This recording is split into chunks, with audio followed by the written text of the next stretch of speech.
오늘 오늘 이번 주 한 주간 remnant 대학교 수강 때문에 수요 예배를 함께 드릴 수 없어서 녹화로 오늘 수요 예배 메시지를 전달하려고 합니다.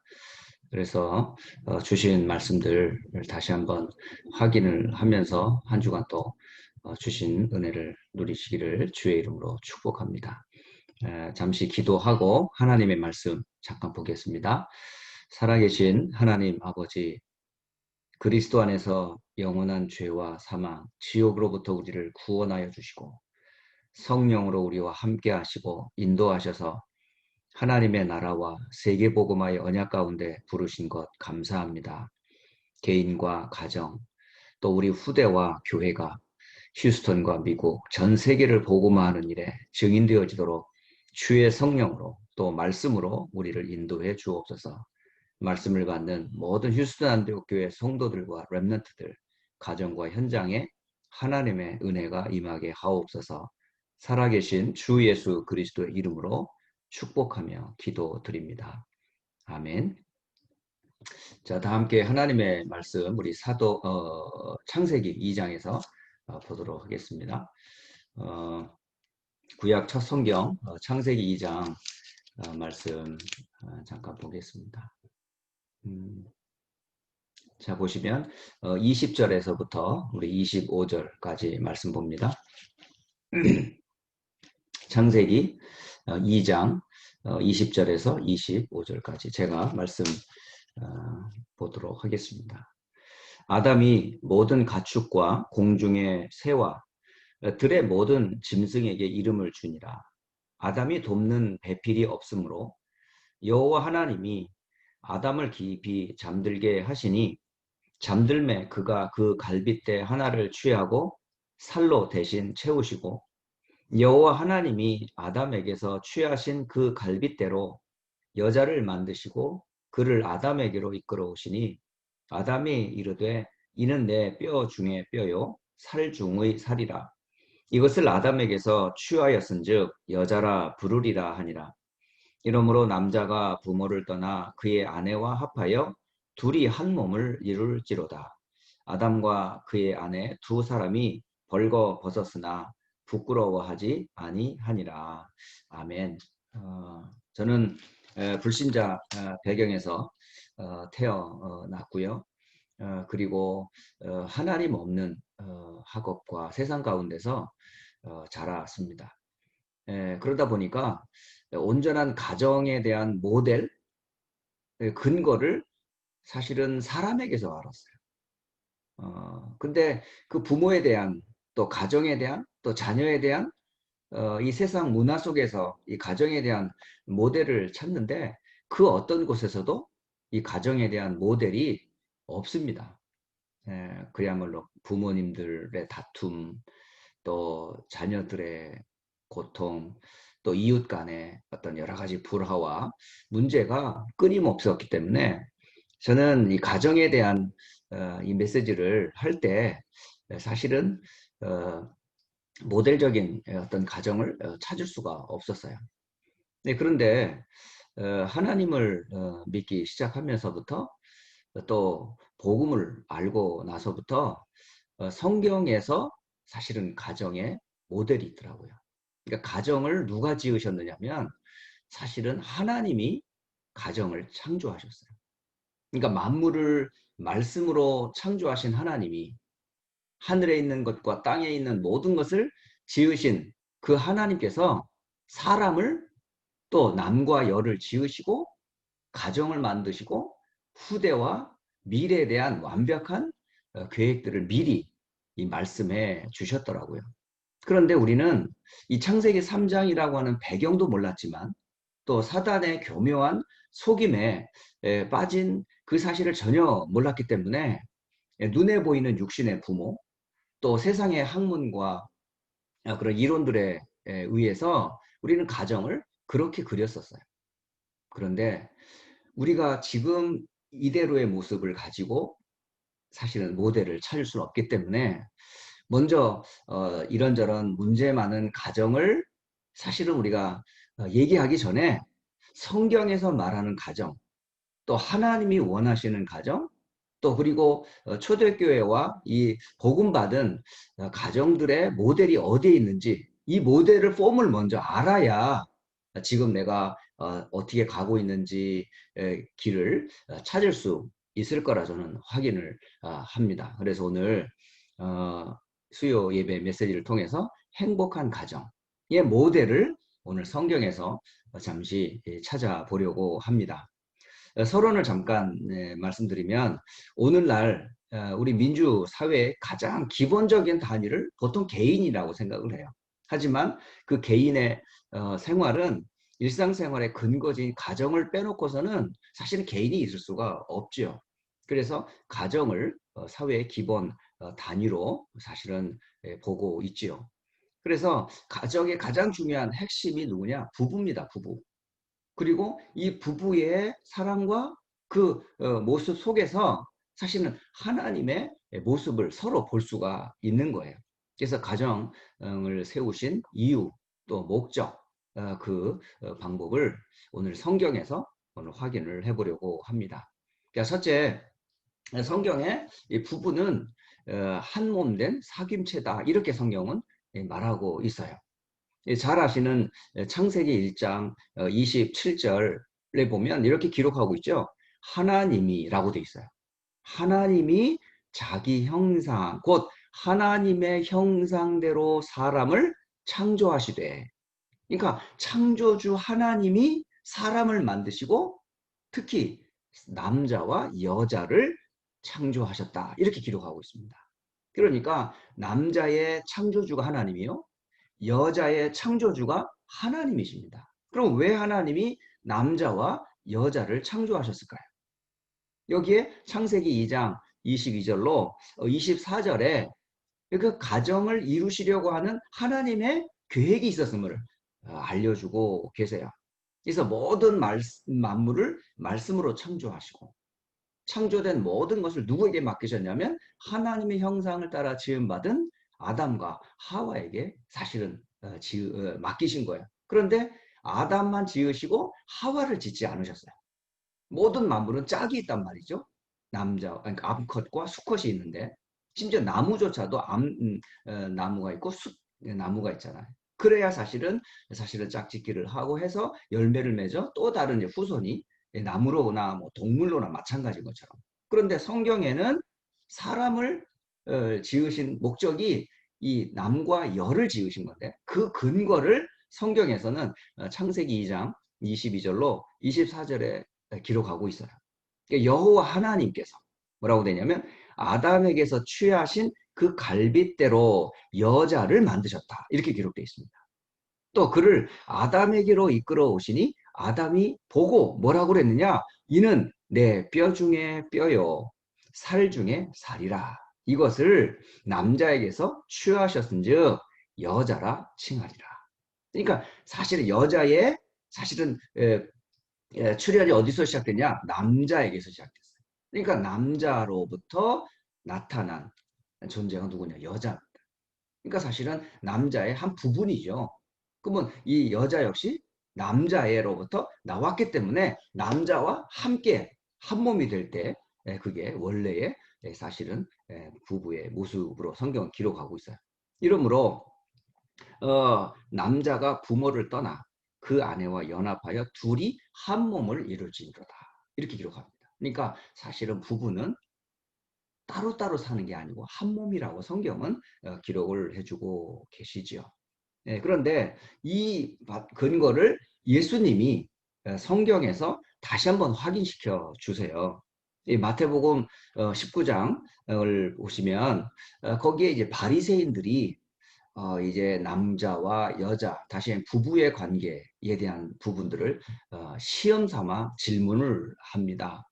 여자를 임의로 이게 내버리는 것, 다시 말해 이혼 문제에 대한 문제를 질문을 하죠. 사실은 선한 뜻으로 자신을 질문한 게 아니라 예수님을 시험하고자 했던 질문이에요.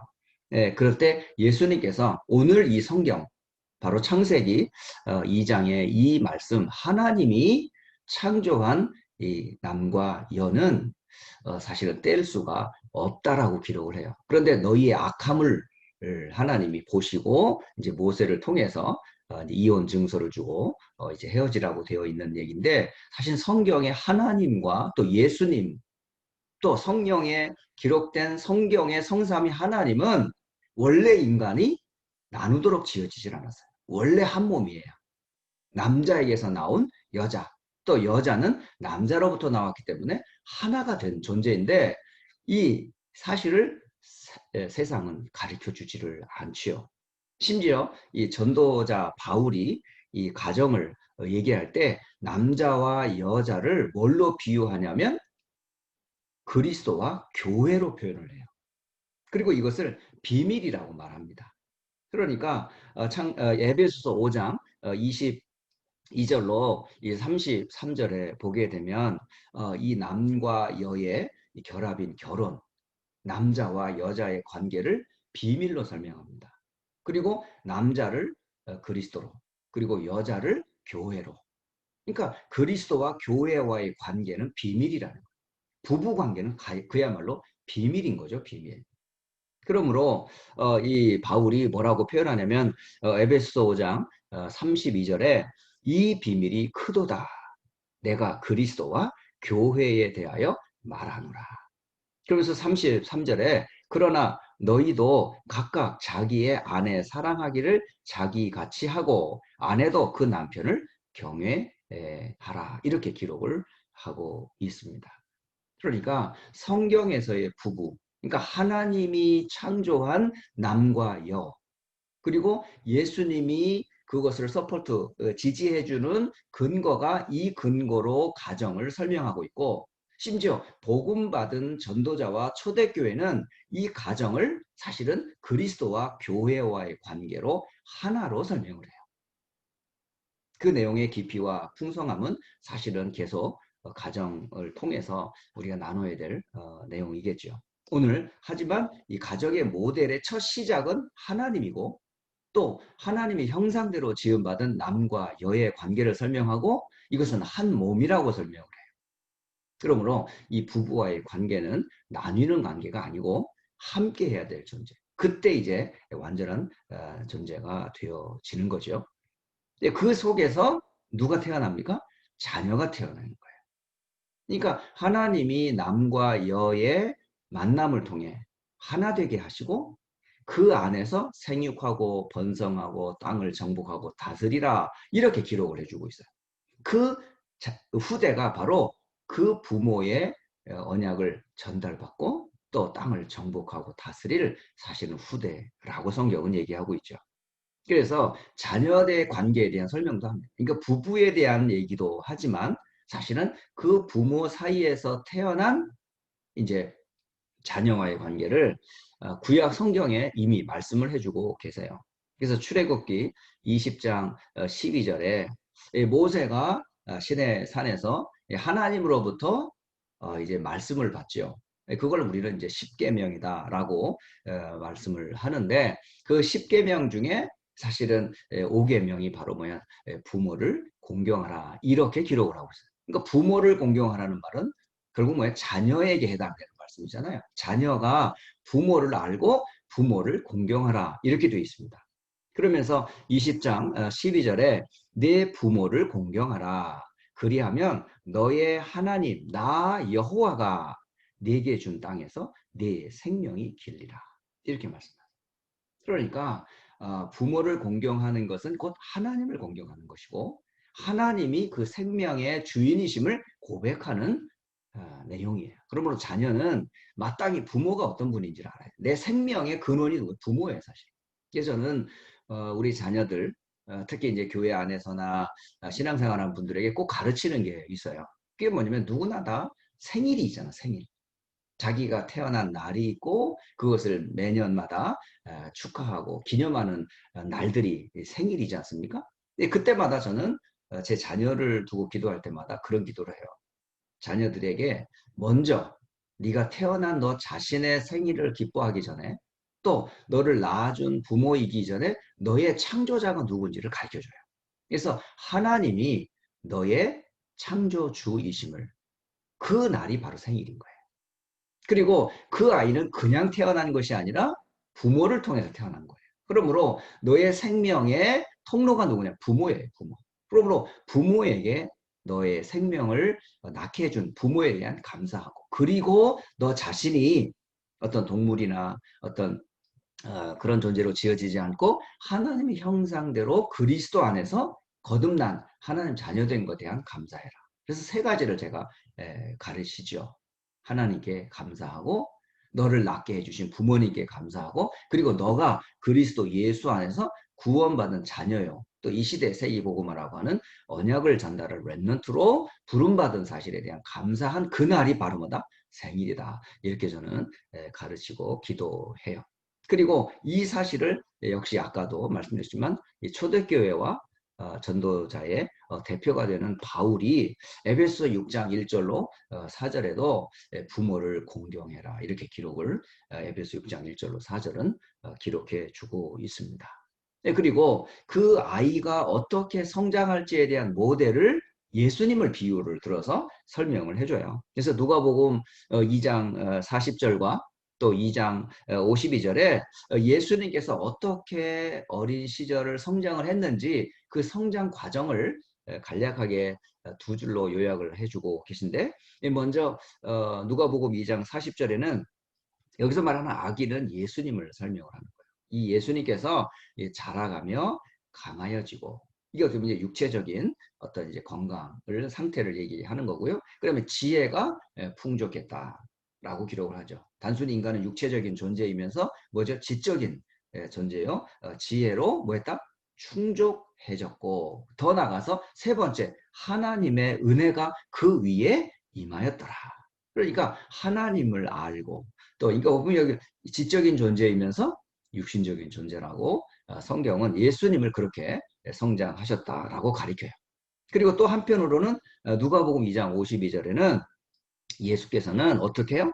그 지혜와 그 키가 자라가며, 그리고 하나님과 사람에게 더 사랑스러워 가시더라. 이렇게 기록을 합니다. 그러므로 예수님의 성장 환경을 보면 육체적인 성장, 이 건강관리이죠, 건강. 그 다음에 지적인 성장, 책이나 어떤 성경을 통해서 이 지혜, 지식을 얻는 이제 지적인 성장을 설명을 하고 있고, 더 나서 이제 하나님과의 관계를 설명해요. 그게 이제 하나님,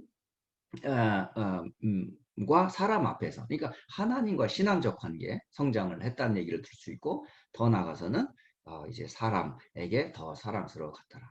그러니까 이웃과 사회 관계에 건강하게 예수님이 성장했음을 보아요. 그러므로 우리 자녀들도 역시 말이죠. 육체적인 성장, 또 지적인 성장, 또 신앙적인 성장, 또 더 나아가서 사회적인 성장, 이런 균형 잡힌 성장이 필요하지요. 자, 이렇게 해서 이 부부는 어떤 관계이며, 또 그 부부 사이에서 태어난 자녀는 어떻게 키워야 되고 어떻게 성장해야 되는지 성경이 알려주고 있지요. 그런데 이 땅에는 이런 부부가 어떤 정체성을 갖고 있는지, 또 자녀가 어떤 응답과 축복을 받았는지 전혀 모르는 세상이잖아요. 그렇기 때문에 이 사실을 전도라는 문으로 부부의 관계를 회복하고 자녀의 관계를 회복, 다시 말하면 가정을 하나님은 회복하기를 원하시는 거죠. 그러므로 이 축복된 이 가정의 요건은 뭘까요? 그걸 이제 잠언서 15장 16절, 17절에 말씀을 해주세요. 그러니까 가정의 요건은 크게 두 가지로 설명을 하는데, 첫째 요건은 하나님을 경외하라라고 기록이 되어 있어요. 그래서 잠언서 15장 16절, 이 가산이 적어도 집안에 뭐 재산이 많지는 않지만 여호와를 경외하는 것이 크게 부하고 번뇌하는 것보다 낫다. 그러니까 돈이 많고 뭐 크게 성공한 사람들이 행복할 것 같지만 그렇지 않아요. 왜냐하면 하나님을 모르는 인간은 영적인 존재이기 때문에 번뇌, 다시 말하면 고민과 염려와 세상적인 것들로 가득 차 있거든요. 그러니까 돈이 있어도, 뭐 명예가 있어도, 권력을 가져도 인간은 하나님을 알기 전까지는 행복할 수가 없는 거죠. 그러므로 가정의 첫째 조건은 하나님을 먼저 아는 거예요. 그래서 하나님을 경외하는 것이 첫째 가정의 조건이고, 두 번째로는 잠언서 15장 17절에 여간 채소를 먹으며 사실은 뭐 음식이라는 게 뭐 여러 가지가 있겠지만은 가장 사실은 기본적인 게 이제 여기 채소라고 기록되어 있는데 이런 기본적인 식생활을 하는 것도 사실 먹으면서 서로 이 사랑하는 것이 살찐 소를 먹으며 서로 미워하는 것보다 나으니라 이렇게 됩니다. 여러분 정말 먹고 마시는 게 풍족하다고 그래가지고 서로 사랑하는 게 아니잖아요. 그러므로 하나님을 경외하는 것과 서로 사랑하는 것. 이게 사실은 가정에서 나타나야 돼. 그러니까 부부가 서로 하나님을 경외하고 서로를 사랑하고 또 마찬가지로 그 부부와 자녀 사이가 하나님을 경외하고 또 하나님의 사랑을 서로 나누는 이제 그런 모델이 어디냐? 이게 가정이라는 거죠. 예, 그러므로 이 가정이 하나님은 뭘 원하실까요? 구원받기를 원하시는 거예요. 어디서부터? 눈에 보이지 않는 사단과 죄와 지옥의 배경. 이걸 이제 운명이라고 말을 하죠. 그러니까 이런 운명과 저주에서 해방받는 길이 뭘까요? 그게 바로 예수 그리스도를 믿는 거예요. 그래서 사도행전 16장 31절에 주 예수를 믿으라. 그리하면 너와 내 집이 구원을 받으리라. 심지어 창세기 7장 1절 이제 네피림 시대가 되었어요. 하나님을 사람들이 몰라요. 온 땅에 죄악이 가득해요. 하나님 보시기에 탄식할 정도로 사람 지으셨음을 한탄할 정도로 안타까운 그런 시대가 되었어요. 그런데 하나님께서 누구를? 노아에게 은혜를 베풀어 주셨어요. 그 은혜를 베푸시면서 은혜의 그 저주로부터 이 땅의 멸망으로부터 구원받을 길을 알려주셨는데 그게 바로 방주라는 거예요. 방주는 건 누굴까요? 주 예수 그리스도를 말해요. 그러니까 주 예수 그리스도의 방주 되시는 그에게로 들어가라 이렇게 돼 있어요. 그래서 창세기 7장 1절에 너와 네 온 집은 어디로? 방주로 들어가라. 그러니까 노아와 너의 아내와 셈, 함, 야벳 그리고 그 세 자녀가 함께 만남을 가진 가정의 세 며느리조차 방주로 들어가라라고 창세기 7장 13절에 기록을 해주고 계십니다. 그러므로 가정은 뭘 하나는 원하시냐? 구원받기를 원하시는 거예요. 그런데 여기에 중요한 것은 이런 가정이 신앙을 유지하겠다라고 하는 강한 어떤 신앙적 의지가 나와 있는 성경이 있어요. 그게 바로 여호수아 시대에 이제 여러 사사가 생기기 전 가나안 땅을 정복하고 사실은 지도자였던 그 여호수아의 신앙에서 그거를 볼 수가 있습니다. 그러므로 여호수아는 이런 고백을 해요. 너희가 여호와 하나님을 섬기는 것이 싫거든 이방의 신들을 섬기든지 또 택하라 이렇게 얘기해요. 하지만 나는 나와 우리 온 집은 여호와만을 섬기겠다라고 여호수아가 많은 이스라엘 백성들에게 나의 신앙은 오직 여호와 하나님 중심의 신앙이다라고 말을 해요. 이제 그런 이제 가정의 어떤 리더, 다시 말해 부모가 그런 신앙의 중심을 가진 자녀들을 한번 가만히 보세요. 그런데 현대 부모는 그렇지는 않잖아요. 그러니까 하나님을 섬기는 것보다 예배를 우선히 하는 것보다 교회를 우선히 하는 것보다 정말 오히려 육신적인 거, 뭐 공부라든가 명예라든가 어떤 육신적인 이런 것들을 사실 우선시하다 보니까 하나님보다는 다른 다시 말하면 이방 신과 같은 우상 숭배 신앙생활을 할 수밖에 없죠. 그런데 그 후대들은 어떻습니까? 우상 숭배의 결과는 자손 3, 4대가 멸망하는 것밖에는 성경은 말하고 있질 않아요. 그러므로 결국은 하나님을 바로 아는 것, 그리고 부부와 어른들이 바른 신앙 고백을 하는 것이 우리 후대들에게는 사실은 축복이 보장되는 거죠. 그러므로 가정에 아직 구원을 받지 못했거나 또 구원이 필요로 하고 이 비밀을 잘 모르는 사실은 자녀와 가족이 있다면 여러분은 뭐 해야 되겠어요? 사실은 그들을 위해서 기도해 줘야 돼요. 그 중에 이제 모델이 나오는데 그 중에 이제 사도행전 13장, 10장 1절로 24절을 보면 이탈리아의 백부장, 로마의 사실은 백부장으로 하나님을 경외하는 고넬료에 대한 얘기가 나와요. 그러니까 이 고넬료가 사실은 하나님을 경외하고 백성을 많이 구제하며 하나님께 항상 기도했더라. 이렇게 기록합니다. 근데 이 한 사람으로 이 고넬료의 가족과 그 함께했던 사람들에게 영향력을 주었던 것을 볼 수가 있죠. 그리고 사도행전 16장 13절로 15절에 보면 빌립보의 두아디라 성에 한 여인이 있는데 그 중에 누구야? 그게 하나님을 경외하는, 공경하는 루디아가 있었더라. 그리고 또 한 건데 사도행전 16장 31절로 34절에 보면 이 감옥에 갇힌 바울과 실라가 전도한 가족이 있어요. 그 가족이 바로 감옥의 간수장의 가족입니다. 이들에게 바울이 복음을 전해요. 주의 말씀을 그 사람과 그 집에 있는 모든 사람에게 전하더라. 이렇게 기록됩니다. 그때에 이 가족이 바울과 그 전하는 그 말씀을 받고 뭐 했습니까? 그 저와 온 집이 하나님을 믿었으므로 크게 기뻐하였더라. 가족 구원이 이루어지는 거죠. 성경에 가정의 모델이 이렇게 기록이 되고 있어요. 가정은 하나님의 창조 속에 가족이 지어졌습니다. 그러면 하나님이 지으신 이 가족 얼마나 행복하겠어요? 그렇다면 남편, 아내가 누구를 먼저 알아야 되겠습니까? 하나님을 먼저 아셔야 돼요. 그리고 그 남편과 아내를 통해 낳은 자식들이 결국요 하나님을 알게 돼 있는 거죠. 그러므로 이 가정은 사실 말하면 신앙 공동체와 같아요. 세상이 말하는 어떤 스윗 홈이 아니에요. 사실은 신앙의 사실은 가정이라고 볼 수가 있죠. 그러려면 근거가 분명히 있어야 되잖아요. 그냥 우리는 믿어요. 그냥 뭐 우리는 뭐 가문 몇 대 신앙생활 하는 사람이에요가 아니고 성경에 말하고 있는 하나님이 창조한 남편, 하나님이 창조한 아내, 그리고 결혼해서 한 부부가 된 가정의 모델, 그걸 창세기에서 여러분이 기준으로 삼으시고, 그리고 창세기 3장의 사건으로 인해 가지고 이 부부가 갈등되고 자녀들이 고통당하는 이 저주로부터 하나님은 회복하기 원하시는 거죠. 그게 바로 그리스도라는 복음을 통해서 부부를 회복하고 자녀를 회복하고 온전한 가정이 회복되기를 원하세요. 자, 그렇다면 이 땅의 진짜 문제는 뭡니까?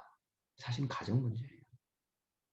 남편이, 아내가, 부부가 서로 하나님을 모르니, 하나님을 제대로 섬기는 방법과 내용을 모르니까 다른 것 가지고 갈등하잖아요. 또 자녀가 그런 갈등하는 부모를 보면서 바른 신앙생활을 할 수가 없어요. 저는 이 말씀을 가만히 보면서 그래, 어차피 이 땅에는 온전한 가정이 한 가정도 없습니다. 하지만 성경에 하나님께서 온전한 가정의 모델을 주셨어요. 자, 오늘 이 말씀을 받는 모든 우리 성도들과 자녀들이 팬데믹 상황에 있는 가정 가운데 여러 지금 뭐 갈등으로 힘들어 하겠죠. 그 부분은 이제 다음 주에 좀 다시 한번 나누도록 하겠고, 오늘은 성경에서 말하는 가정, 성경에서 말하는 부부, 성경에서 말하는 자녀, 그리고 가정은 어떤 가정인가 라는 부분을 잠시 나누었습니다. 그러므로 오늘 주신 이 말씀 가지고 우리 가정이 하나님을 경외하는 가정으로, 또 그리스도 안에서 우리가 하나님의 은혜를 받은 가정으로 우리 후대들이 이 주신 은혜와 언약을 전달하는 모델적으로 이 땅을 살리고, 또 상처나고 아픔 있는 이 가정들을 치유하고 세상을 살리는 축복된 전도자의 가정으로 세워지기를 주 예수 그리스도 이름으로 축복합니다. 기도하고 말씀을 마치도록 하겠습니다. 기도합니다. 살아계신 하나님 아버지, 이 땅에 수많은 가정들이 있고 자녀들이 태어나며 앞으로도 가족은 계속 형성됩니다. 하지만 온전한 가정, 부부의 모델, 또 자녀의 모델, 가족의 모델을 그 어디에서도 올바로 가르쳐 주고 있지를 않습니다. 하지만 성경을 통해 하나님은 가정의 시작이 하나님이시고 그 하나님이 남과 여를 창조하시고 또 부부의 관계를 맺게 하시고 한 몸을 이루게 하셔서 후대들을 생산하게 하시고 또 세계복음화의 축복 가운데 전도와 선교의 대열에 세우신 것 감사합니다. 질순 안디옥교회 모든 성도들, 그리고 이 말씀을 받는 모든 현장의 가정들이 하나님이 원하시는 가정 모델을 바로 기준 삼아 그리스도 안에서 회복되게 하시고 부부의 관계가 회복되게 하시며 또 부모와 자식과의 관계가 회복되게 하시며 또 세상을 살릴 참 전도와 선교의 축복이 회복되도록 주여 축복해 주옵소서. 모든 문제를 해결하시고 우리와 함께 하시며 축복하시는 주 예수 그리스도의 이름으로 기도드립니다. 아멘.